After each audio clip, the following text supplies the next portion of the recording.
আসসালামু আলাইকুম। কেমন আছেন সবাই? আমি এখন কোথায় আছি দেখছেন? মিরপুর ১০ এর বিখ্যাত খেতাপুরি স্টোরের সামনে। হ্যাঁ, আমি এই রাত ১০টা বাজে আমার হাসব্যান্ডকে সারপ্রাইজ দেওয়ার জন্য সে ধানমন্ডি থেকে মিরপুর ১০ এ চলে আসছি। তো সে আমাকে দেখে খুব খুশি হইছে। তারপর বলল, "চলো এতদূর কষ্ট করে আসছো, তোমাকে কিছু খাওয়াই।" সে মিরপুর ১০ এর বিখ্যাত খেতাপুরি স্টলে আমাকে নিয়ে আসছে। তো খেতাপুরি স্টলের পাশাপাশি এখানে আরও অনেক স্টল ছিল। তাওয়া চিকেন স্টল ছিল, তারপর বার্গার, লাচ্ছি দোকানও ছিল।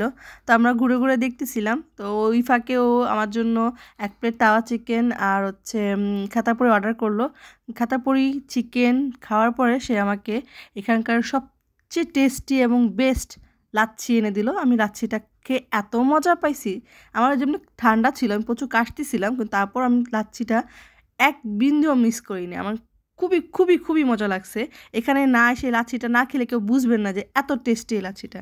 তারপর যেহেতু তাওয়া চিকেন আমরা অর্ডার দিয়ে ফেলছিলাম, কিন্তু খাতাপুরি খেয়ে আর লাচ্ছি খেয়ে না পেট ভরে গেছে, যার কারণে তাওয়া চিকেনটা খেতে পারিনি। তারপর আমি তাকে বললাম যে, "ভাইয়া তাহলে আমার অর্ডারটা আপনি পার্সেল করে দেন।" সে তখন আমাদের পার্সেল করে রেডি করে দিচ্ছিলো। পার্সেলটা হচ্ছে আমি আম্মু আর মায়ের জন্য নিয়ে যাচ্ছি, ওরা খাবে।